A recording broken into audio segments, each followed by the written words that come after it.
MLB Diamond Decisions presented by Citrix, and we talked about this earlier. CY, you noticed something in this Baltimore-Toronto game that caught your eye, and we'll let you set this up. Cionel Perez came into the game to face George Springer, and Springer delivered a very big hit for Toronto to help them prevent being swept.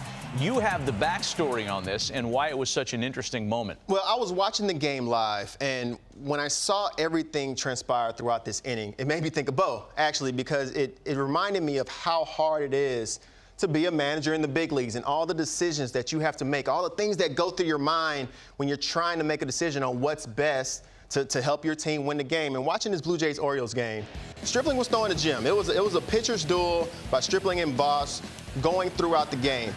Bottom of the seventh, you bring in Crable.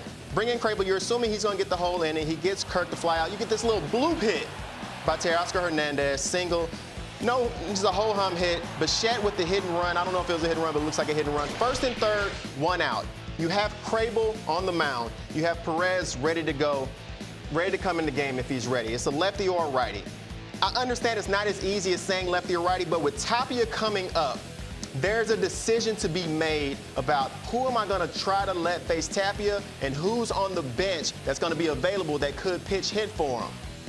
Brennan Hyde decides to go with the change, go with the lefty. With Tapia hitting, now, we got George Springer sitting over there on the bench, in which he comes through with a clutch base hit right here. You get the lefty matchup that the Blue Jays probably won in this situation. Espinal comes right after and hits a big double to right field.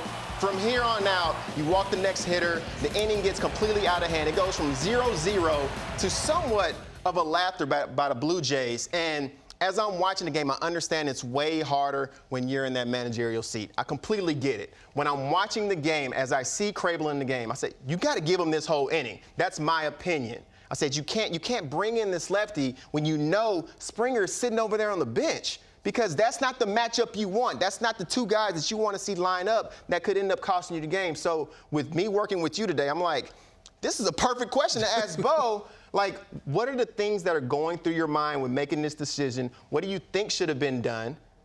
Well, a lot of this start in pregame, before you even get to the game.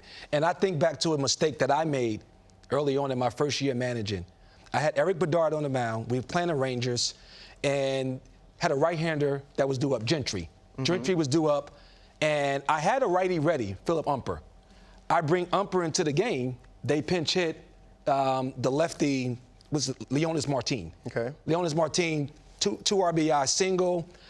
As we head back to the hotel, I say to myself, I go, you know what? I didn't put our team in the best position to be successful there. Because, yes, I brought in the righty, but what I didn't take into consideration is, were they going to hit for this guy? So from that day moving forward, every time I get the lineup card, you know what I started doing with the lineup card? I'll put an asterisk next to any hitter in the lineup that I believe the other manager is going to hit for. So if I'm looking at this lineup card and I'm Brandon Hyde, I'm saying to myself, yes, this is a righty-lefty matchup, but the bigger question is, do I want to face Tapia or do I want to face George Springer?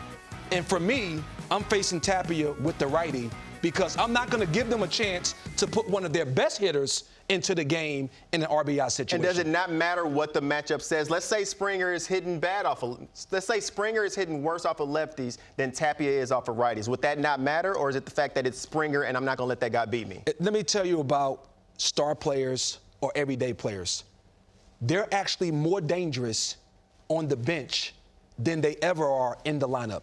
Because if you're in the lineup, I know exactly where Springer's at. If he's on the bench, I really don't know when you're going to pop him. So for me, I would rather let the righty still face the guy who's not the everyday player, because once I bring in the lefty, here come the everyday player. Right. So when you look at that situation, I'm sure Brandon Hyde will look back at that decision and he will move forward and be better for it. But those are the decisions from a managerial standpoint that it may not show up in the box score, but those are major decisions as it relates to the infrastructure of how you run your bullpen and when do you go get that guy. One of the key micro moments in Toronto's win today.